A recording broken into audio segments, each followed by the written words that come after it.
Olá, iremos falar sobre os fluxos migratórios. Atualmente, os fluxos migratórios que nós temos são de pessoas que se deslocam para países desenvolvidos. Nós vamos ter os Estados Unidos com a maior concentração de imigrantes internacionais e seguido pela Europa. Então, as pessoas hoje elas estão procurando aí como destino os países desenvolvidos. Nós temos aí em 2013 um aumento de 232 milhões de imigrantes, né, sobre a superfície terrestre, um aumento então aí de 33% em relação a 2000. Desses 232 milhões de imigrantes, 74 milhões, ou seja, 74%, né, desses 32 milhões, eles têm entre idade de 20 a 62 anos, ou seja, em idade produtiva, né, pessoas que se encontram em período de trabalhar. Então, nós vamos ver que essas pessoas elas vão em busca de emprego. Porém, nós vamos ter um detalhe que atualmente esses fluxos migratórios eles não garantem em nada que essas pessoas vão encontrar as condições de vida em que elas buscam, em que elas desejam se inserir. Todos saem em busca de melhores condições de vida, de emprego, que lhes dão mais garantias, buscando mais conforto para suas famílias, porém atualmente não é nenhuma garantia que a pessoa vai se deslocar para um país desenvolvido, que vai encontrar um emprego e que vai conseguir melhorar suas condições de vida. Nós vamos verificar que tanto os países que são que servem de atração quanto aqueles que servem de repulsão, eles vão apresentar uma alta taxa de desemprego. Nós vamos ter um grande número de desempregados nesses dois grupos de países. Então, até mesmo esses países desenvolvidos, nós vamos ter uma parcela muito grande de desemprego, o que dificulta a vida desse imigrante. O que pode ter aí aumentado e facilitado essa imigração foi a globalização.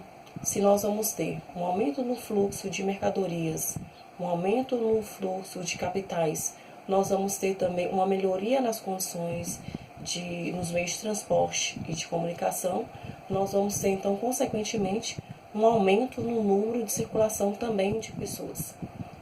Nesse atual processo em que nós encontramos, nós vamos perceber que o mundo globalizado, ele requer um mercado de trabalho com uma grande capacitação. Ele busca pessoas capacitadas. Nós vamos ter aí lugares que procuram por pessoas capacitadas e que não encontram essas pessoas capacitadas. Tanto que o profissional que se encontra nessa quarta revolução industrial, que é a revolução 4.0, né, a internet das coisas, a robotização, são profissionais que têm que ser cada vez mais qualificados. Tanto que nós vamos ter uma forma de trabalho hoje nessa quarta revolução, que são os trabalhadores multitarefas. Ou seja, o que seria esse trabalhador multitarefa? Um trabalhador hoje, ele tem que ter várias aptidões, ele não pode saber fazer apenas ali o seu cargo, ele tem que saber executar diversas outras funções, ele tem que estar se capacitando constantemente por conta própria. Nós vamos ter esse um fator que se destaca nessa quarta revolução, porque no passado as empresas capacitavam os trabalhadores, né? Muitas vezes o trabalhador ele era afastado para passar por um processo de capacitação, ele recebia por aquilo, ele tinha um incentivo. Atualmente não. O trabalhador por conta própria tem que procurar essa capacitação, essa especialização. Os valores gastos serão bancados pela própria pessoa, a empresa não tem nenhuma responsabilidade sobre isso. A empresa quer uma pessoa capacitada. Então, é lucrativo, é vantajoso para a empresa e vai pesando cada vez mais para o trabalhador. Então, nós vamos ter espaços que muitas vezes tem pessoas desempregadas, porém não tem pessoas qualificadas para assumir determinados cargos, principalmente aí nos países desenvolvidos. Nós vamos ter aqui, então, a questão da migração de cérebros. Os países desenvolvidos, eles estão disponíveis, né, a buscar pessoas capacitadas onde estiver, onde que essas pessoas estiver ali em disponibilidade. Esses países ricos, eles querem essas pessoas, eles vão buscar. Por quê? Porque é muita vantagem.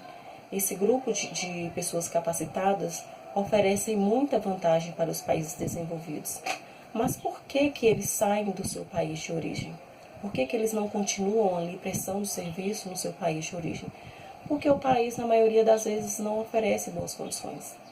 Que são países aí em desenvolvimento, né, ou países pobres, subdesenvolvidos. Então, não oferece uma boa condição, uma garantia trabalhista para esse trabalhador. Se ele for convidado para pelo um país desenvolvido, então ele com certeza irá se dirigir para esse país onde que ele vai ter mais oportunidades. Então, lá no país desenvolvido, esses trabalhadores, esses cérebros que migram para lá, eles vão desenvolver funções e papéis que muitas vezes os nativos não executam, né, dentro ali daquela própria profissão, daquela profissão desenvolvida. Por quê?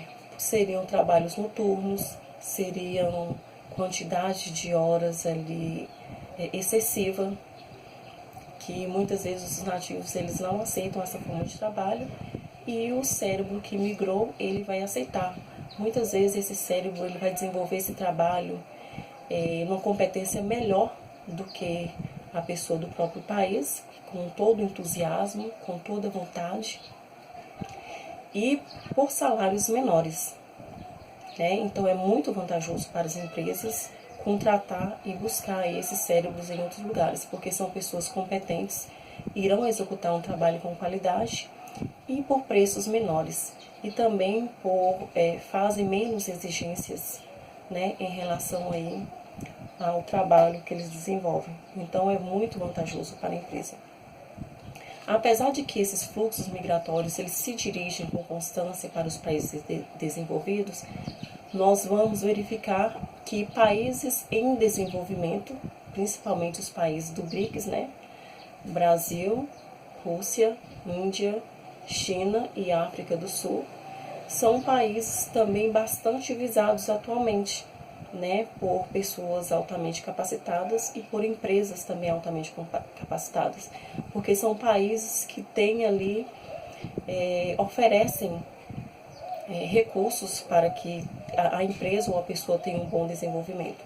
O Brasil, por exemplo, na Copa do Mundo de 2014, a visão mundial se voltou para o Brasil e a Copa de 2014 trouxe também oportunidades para o nosso país. Apesar de que o nosso país está em crise desde 2014, em alguns setores nós tivemos, então, vantagens, melhorias.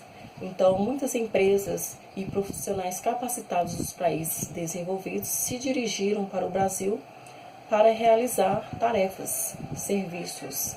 Nós vamos ter aí uma região no Brasil, que é a região metropolitana de Campinas, ela é conhecida como Tecnopolo. O que seria um Tecnopolo? Tecnopolo é um local em que engloba uma grande quantidade de indústrias que envolve tecnologia.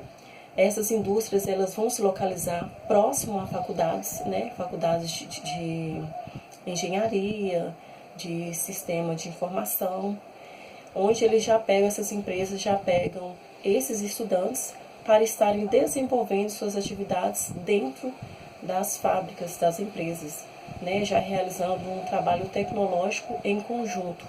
Então são chamados de tecnopolos, são áreas bastante desenvolvidas, onde nós vamos ter aí, né, muitos cérebros, né, pessoas que serão atrativas para o mundo desenvolvido e para o trabalho dentro dessa quarta revolução industrial que requer uma grande especialização. Lembrando que também para o Brasil, não apenas essas pessoas com grande especialização se dirigiram para o Brasil. Nós vamos ter também alguns grupos de trabalhadores pouco requisitados, né, com nenhuma qualificação, como, por exemplo, os bolivianos e os haitianos. Né, o Haiti ele foi assolado pelo um terremoto, em seguida por um tornado, e é um país mais pobre da América, né, chegando a ser mais pobres que muitos países do continente africano. Então, muitos haitianos têm procurado o Brasil para tentar se refugiar. E temos também os bolivianos, né, que fugidos lá das péssimas condições de vida, de pobreza em La Paz, eles se destinam para o Brasil. E os bolivianos, eles são bastante conhecidos por executar papéis nas indústrias têxteis em São Paulo, né? Ou seja, de tecido de costura. Esses bolivianos, eles trabalham, né, de forma análoga à escravidão, né? Eles chegam a trabalhar cerca de 16 horas por dia em um ambiente insalubre, né, onde que tem aí insetos, fios descobertos, oferecendo risco a essas pessoas. Um lugar abafado, fechado, porque geralmente são fábricas clandestinas e a maioria dessas pessoas, elas estão no país clandestinamente, então elas são submetidas a essa forma de trabalho. Lembrando, gente, que lá na primeira Revolução Industrial, em 1750, que os trabalhadores tinham essa carga horária exaustiva de 16 horas. Imagina, no século XXI, trabalhadores executando essa carga horária. E não é hora extra não, é a carga horária deles mesmo. De 7 da manhã às 22, 23 horas, nessas fábricas, nessas péssimas condições. Na maioria das vezes eles vão confeccionar roupas, por exemplo, tem um grupo que foi encontrado, eles confeccionavam roupas, né, peças, calça jeans, em que eles recebiam R$5 por uma peça. Essas peças são feitas para grife de luxo, posso até citar a grife Animale, né, onde essa grife vende essa peça por R$700 e o trabalhador recebe R$5 por essa peça. Quando eles são encontrados, né, e questionados por que continuam nessa condição, eles ainda afirmam que essa condição em que eles vivem no Brasil é muito melhor do que a que eles encontram em seus países. Então, eles ficam submetidos, né, a esse trabalho aí escravo, porque para eles ainda é melhor do que ficar na condição em que estavam em seus países. Próximo vídeo a gente dá sequência ao conteúdo.